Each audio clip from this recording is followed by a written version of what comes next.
Bonjour, bonjour. Hello, hello. Bienvenue dans cette nouvelle vidéo. Bon, c'est la 2, le retour.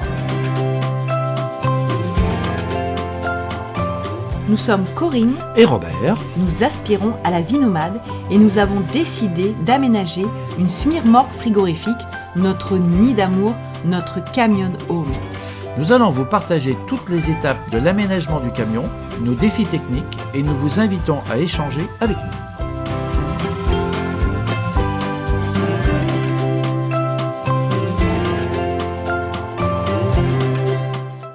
Donc là, c'est la deuxième partie de l'aménagement des soutes. Donc si vous n'avez pas vu la première vidéo, évidemment, retournez la voir tout de suite. Mais vous revenez hein, Bah oui. pour l'explication et la fin de l'aménagement des soutes sous la remorque.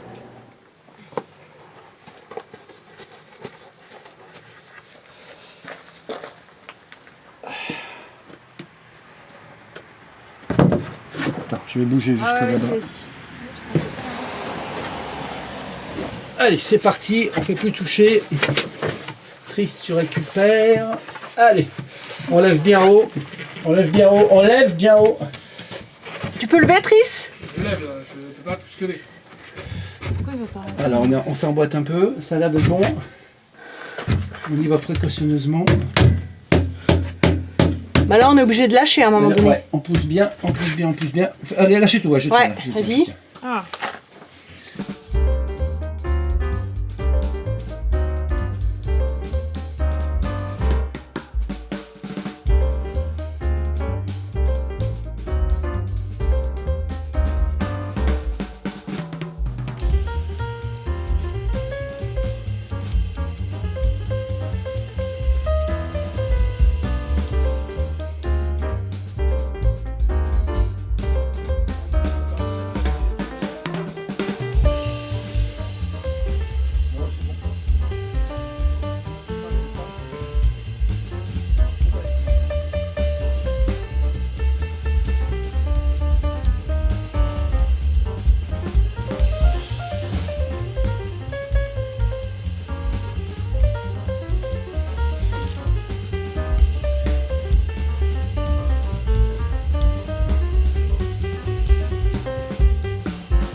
Bien, ben voilà.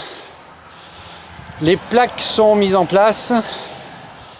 Alors, je ne sais pas si vous voyez grand chose parce que moi, avec la caméra, avec le plein soleil et les 42, 43, 44 degrés. Ouais, je sais pas combien il fait, mais c'est la catastrophe. C'est la catastrophe. C'est pas le moment de faire des trucs physiques et on fait des trucs physiques. Donc, on a mis en place. On a mis en place ce qu'il fallait. Alors, la petite surprise, c'est que j'avais prévu des plaques. Des plaques qui allaient de là jusque là, une seule plaque. Et en fait, j'avais pas pensé qu'il y avait notre petite copine là qui modifiait la diagonale entre ce point-là et le point en face. Il est là, voilà. Donc là, dans l'atelier, les plaques elles sortaient. Mais avec nos deux petites copines là qui font 19 cm de haut, bah, ça passait pas. Donc on a été obligé de couper les plaques en deux. Donc masticage, passer dessous, faire du renfort avec des petites planchettes. Et tutti quanti, voilà, c'est reparti pour une bonne journée de boulot supplémentaire. Voilà, voilà.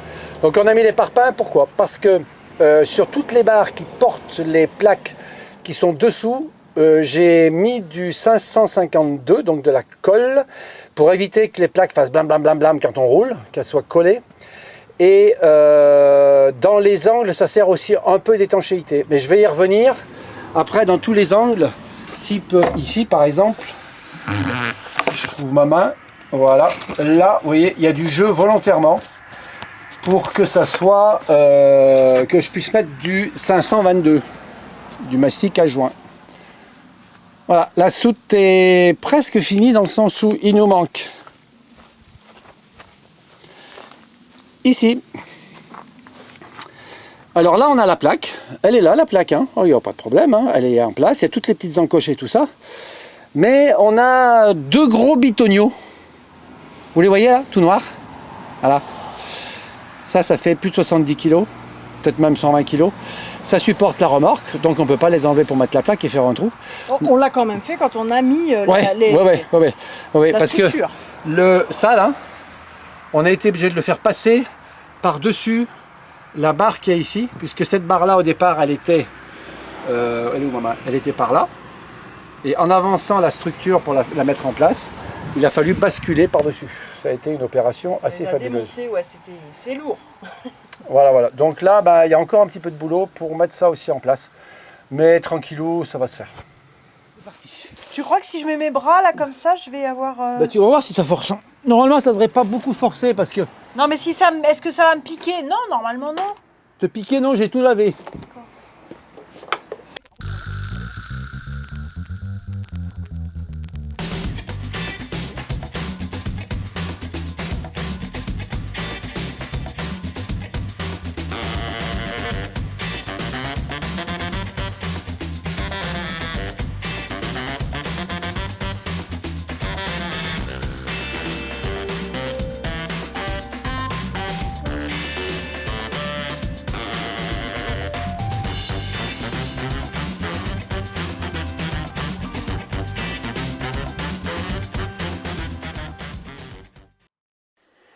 Donc là, on voit à l'image les pattes qui se trouvent sous le plancher de la remorque et qui servent à maintenir les plaques donc, du plancher bien fixées sous les barres du châssis de la structure des soutes.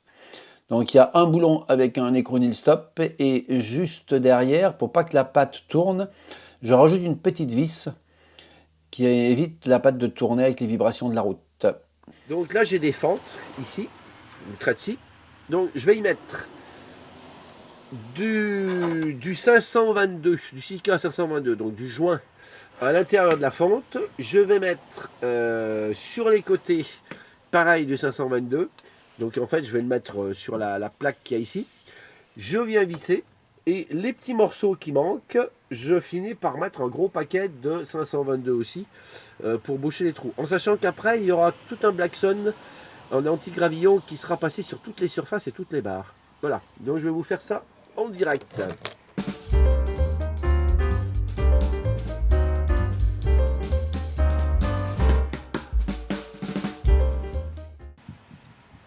Donc là, je mets à l'intérieur de la plaque,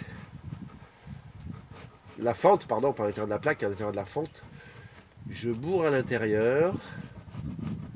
En sachant qu'ensuite je vais revenir par-dessus, en bourrant bien par-dessus, pour rejoindre ce que j'aurais mis là, et qu'entre les deux on ait vraiment un maximum d'étanchéité.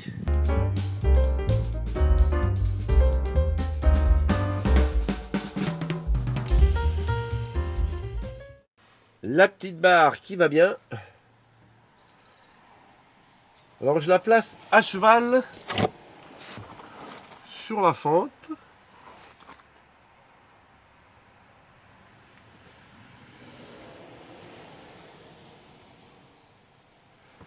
Et je vise des deux côtés.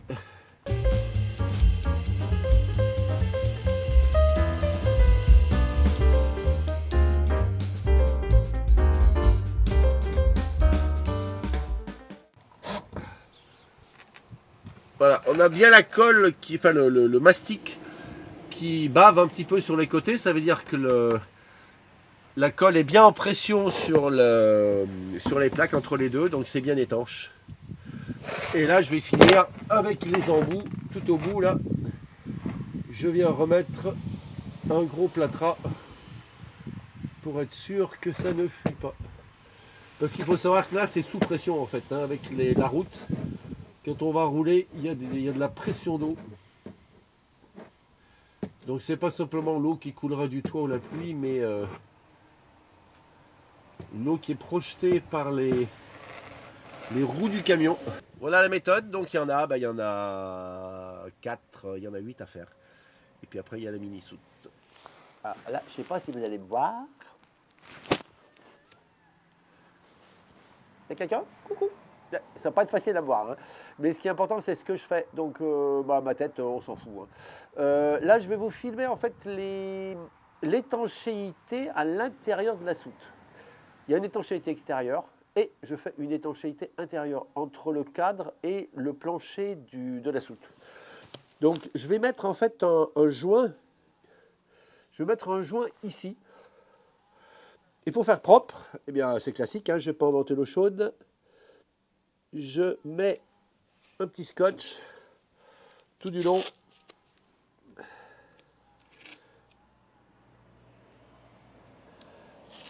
Je mets le scotch sur le plancher, à peu près à 5 mm du bout de la planche. Ça permettra d'avoir un gros joint qui dépasse bien et qui est bien en triangle dans l'angle de la planche. Et puis je vais mettre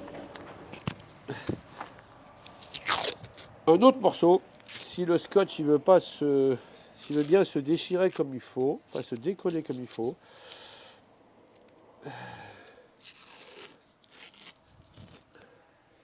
Là vous voyez un peu les mains, oui c'est bien. Donc pareil, je protège et je laisse 5 mm.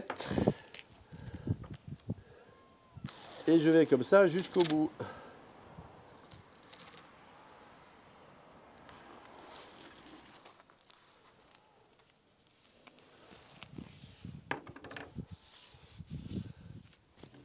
Alors, je rappelle, là, géographiquement, en fait, les soutes, elles sont exposées aux giclures et à toute la pression d'eau du tracteur qui est juste devant et qui va nous faire un superbe brouillard les jours de pluie en décollant l'eau qu'il y a sur la route. Et les pneus vont projeter tout ça, malgré les garde-boue, vont projeter tout ça sur les plaques de la soute. Donc ça a intérêt à être hyper étanche parce qu'on va avoir non pas de l'eau qui coule comme de la pluie, mais de l'eau sous pression qui va être envoyée sous pression contre les plaques pour essayer de rentrer.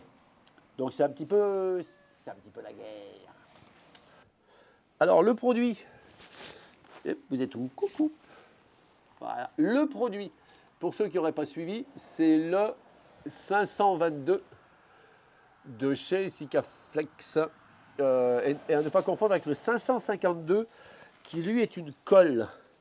Donc là, je vous le montre en gros plan. Vous voyez, le bec, le petit bitoyau là, je ne l'ai pas coupé. Je l'ai laissé complètement naturel. De façon à avoir un trou le plus petit possible, de façon à injecter la colle au fond de la fente. Parce que j'ai quand même une fente qui fait à peu près presque 1 cm de profondeur.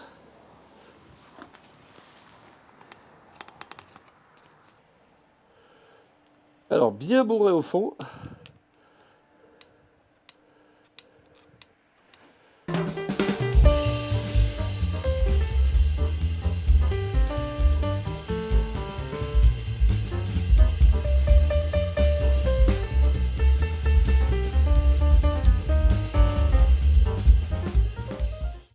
Et là, je vais venir écraser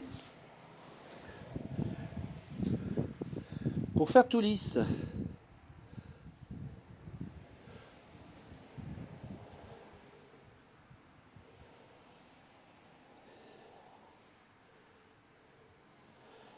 Alors, je ne m'embête pas avec les doigts, là.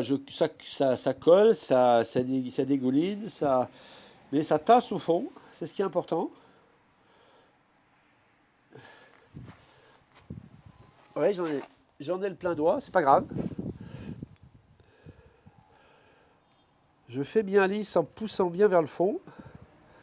Alors, un petit truc, bon, je n'ai toujours pas inventé l'eau chaude, hein, mais pour ceux qui ne sont pas très bricoleurs, quand vous avez ce système-là et que vous avez fini, pensez tout de suite à appuyer là-dessus. Ça fait clac. Je ne sais pas si vous avez entendu tout à l'heure le bruit que ça faisait clac.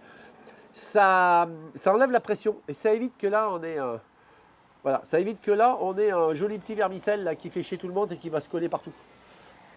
Donc maintenant je peux enlever le papier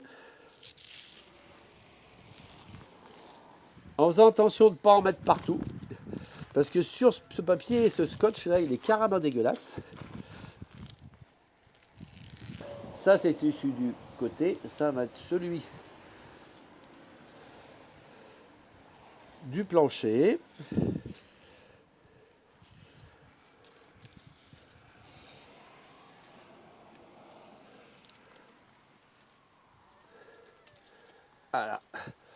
Voilà. Et là, j'ai des belles lignes droites, tip top.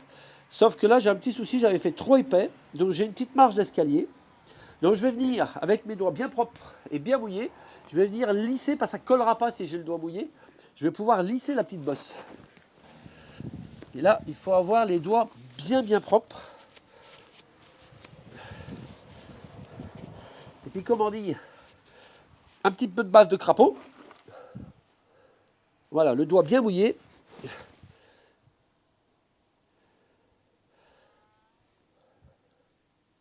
Bon, on peut faire ça avec de l'eau, on peut faire ça avec... voilà, moi je le fais avec ma salive parce que ça évite de transporter une bouteille, je l'ai sur place, en intégré, voilà, hop. T'as des vis? Non, tu n'en auras pas si tu les laisses à l'intérieur. Bah, c'est toi qui m'as dit. Et toi, du coup, tu Bon, vas j'ai faire les écrous, quoi? j'en ai, c'est bon. Ah, mais attention, il y a les petites et les grandes. Faut peut-être pas les mettre, les petites. Non. Par contre, cette fois-ci, on va mettre d'abord les deux extérieurs. Si tu veux.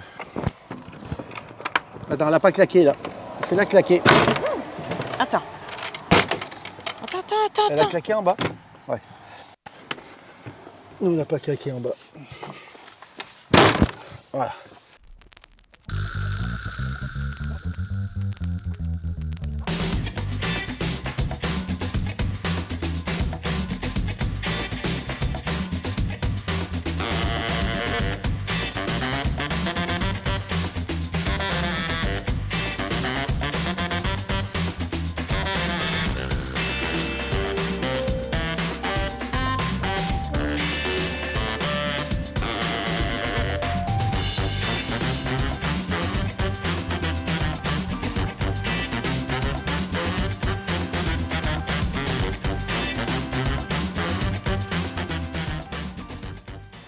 Alors, on tourne la porte. Hop.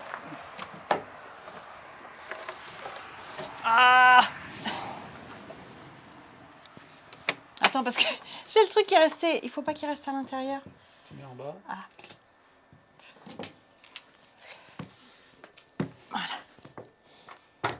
On laisse là à l'intérieur. Voilà. Ça, c'était mes doigts. Attends.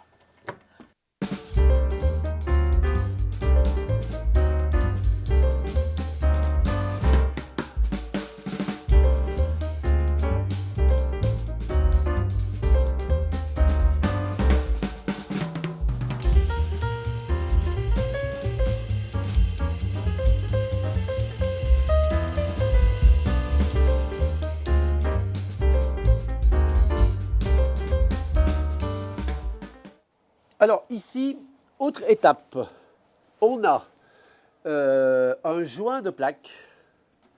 Alors il y en a un petit bout aussi parce que là on a un vérin.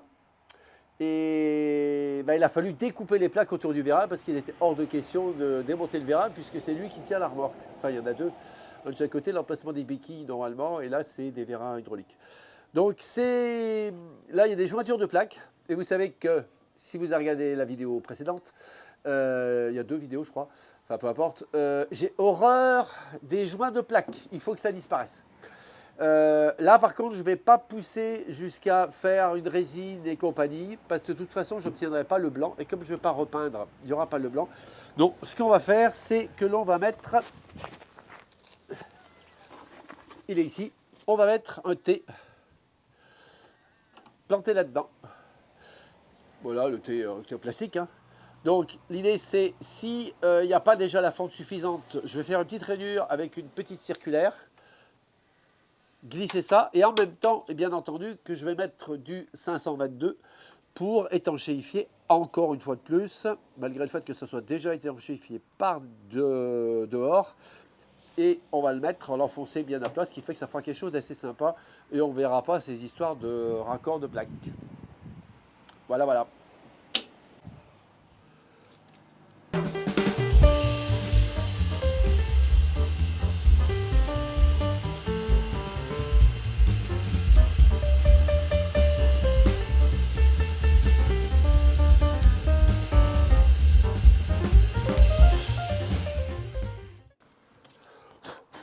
Donc, dans cette partie-là, ben, ça se passe bien. Ça devrait être tout bon. Après, pour finir tout en bout, je ne sais pas si vous voyez sur la caméra, ou là, et bien là, ça va coincer un peu parce que la circulaire, elle ne va pas jusqu'au bout. Alors, la technique, c'est la bonne vieille ici, à bois.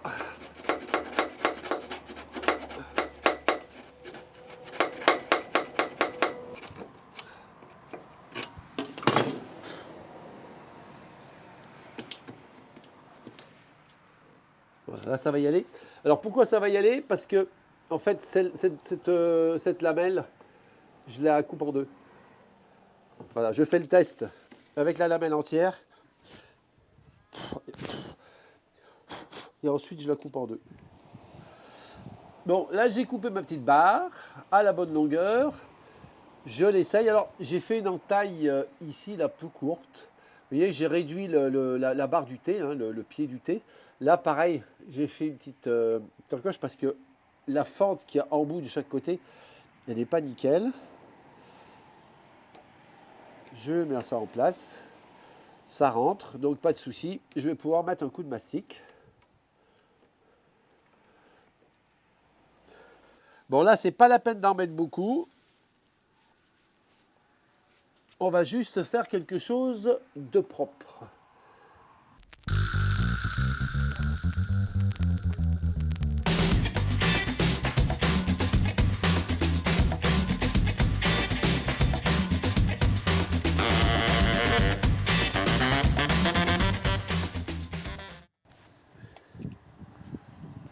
Elle est où ma parenté? Voilà. On va mettre en place bien comme il faut là-bas. Elle va se mettre en place toute seule ici.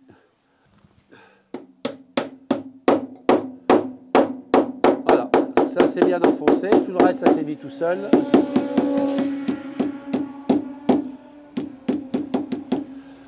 Et ça fait quelque chose de propre. Qu'est-ce que vous en pensez? Dans les commentaires, vous me dites s'il y a une meilleure méthode. Je serai preneur.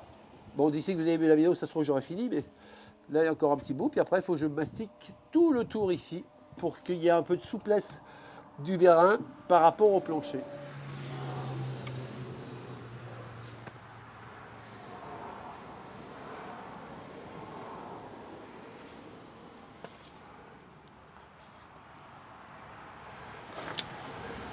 Alors, mise en place du mastic pour pouvoir mettre la face avant des soutes, grand événement. Alors là, je mets du 552, ça fait l'étanchéité, mais surtout, ça va coller la plaque. Différence entre le 552 et le 522. 522, c'est un mastic et 552, c'est une colle. Et le mastic noir ne s'en va pas, il tache les doigts.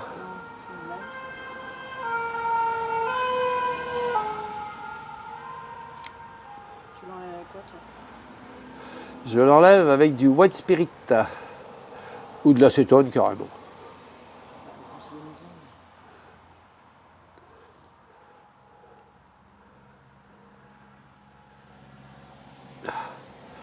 Ah, faut pas le plaindre, là il faut y aller parce que si on oublie un petit endroit, eh ben ça sera la fuite.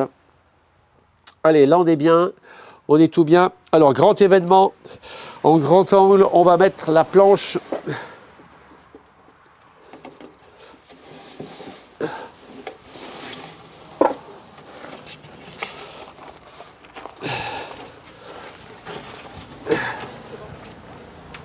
On ferme la soute.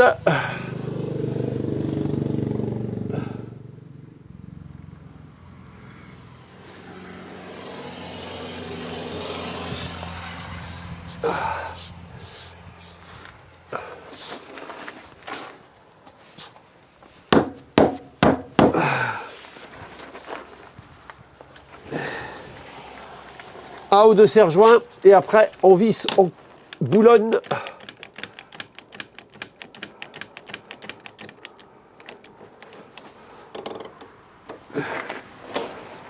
Juste au passage, petit conseil, ce genre de serre-joint c'est vraiment excellent. Ça permet de serrer d'une seule main.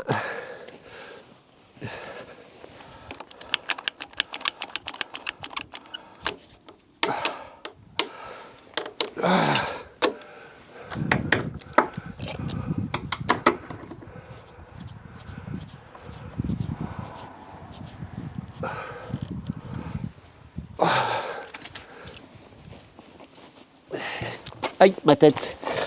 J'ai pas bien la casquette.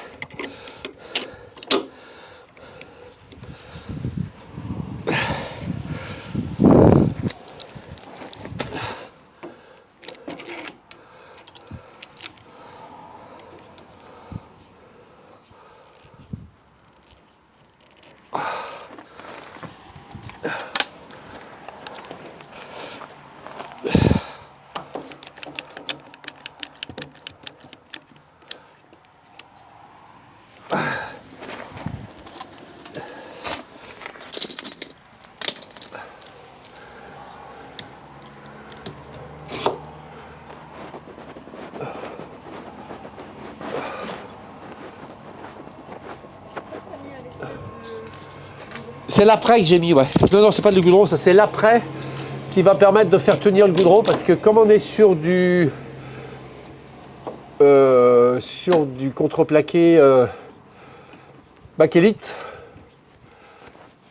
j'avais peur que ça prenne pas. Donc dans la préparation, j'ai peint l'intérieur en blanc et là j'ai mis un après. Voilà, c'est serré. Je vais boulonner rapidement. Et là, il y aura la porte. La porte qu'on mettra peut-être ce soir ou demain. À voir. Voilà, voilà. Bien, alors j'ai décidé en fait de passer cette partie-là, qui est en fait en face des roues du tracteur, donc elle va se prendre une puissance de jet d'eau assez importante. Elle est faite en contreplaqué bakélite, donc une résistance assez fabuleuse. Mais par-dessus, j'y mets un anti-gravillon. Alors j'ai trouvé ça sous forme de pâte. C'est du B120 Autobit de chez Autobit, hein, voilà. Il n'y a rien de sponsorisé, hein. Et c'est une pâte. Oui, c'est carrément de la crème, hein, on dirait un peu crème anglaise, voilà. Ça, même pas, ça coule pas, crème pâtissière. Et ça permet de bien encrasser le système.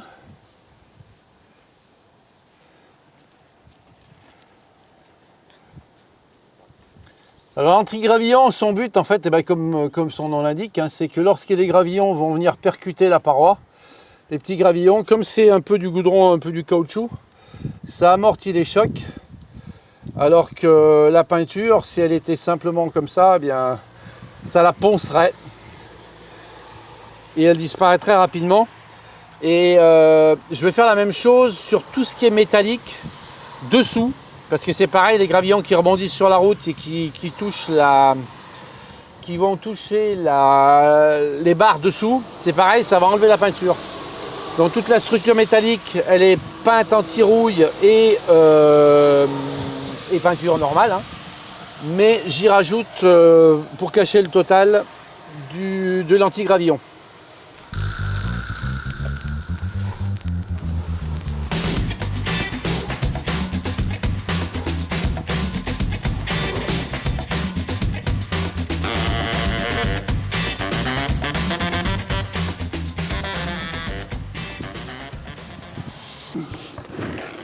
Alors là, c'est l'éclat total pour passer sur la remorque.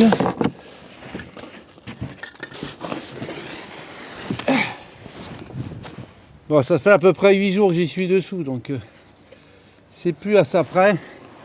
Donc voilà, les barres métalliques de la structure.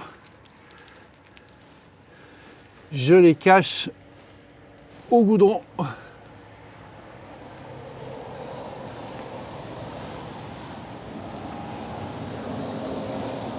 Je vous cache pas quand même que c'est une bonne galère. Hein.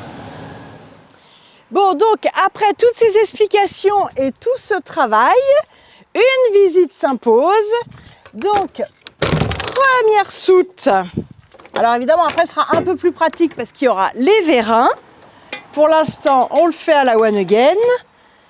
Donc voilà la première soute. La deuxième.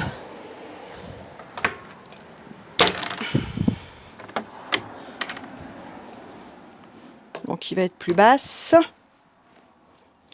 Que ça tienne bien. Et notre petite troisième.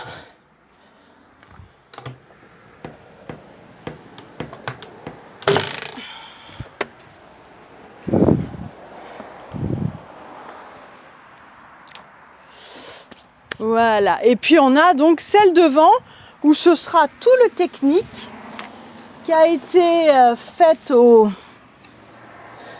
anti-gravillon.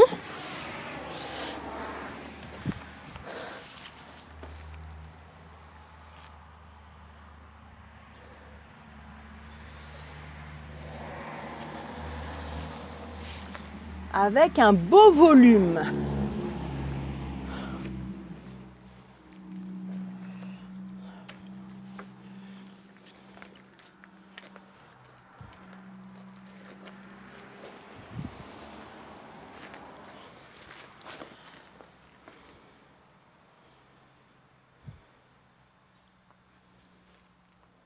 Eh bien, j'espère que cette nouvelle vidéo vous a plu. Le complément de la première, parce qu'on a fait les soutes donc avec première partie, deuxième partie. J'espère que vous avez tout compris. Ouais. Et des travaux étalés sur plusieurs mois. Ça, c'est pas sûr. Et voilà, hein, Mais des fois, on n'arrive pas tout à montrer. Ça n'a pas été trop long non plus. Enfin, pour nous aussi, les travaux, ça a été assez pour toi, long. ça a été assez long. Hein. Mais Il y avait il y beaucoup a de un minutie volume et il y avait énorme de beaucoup. boulot. Et le boulot n'est pas quand même tout à fait terminé. Pas Il tout à reste, fait. comme je disais, les vérins et donc les rails pour pouvoir glisser Voilà. les Mais là, tiroirs. ce sera l'aménagement. Mais après, c'est plus de l'aménagement. Voilà. À Eh la bien, prochaine. À la prochaine. Bye bye. Bye.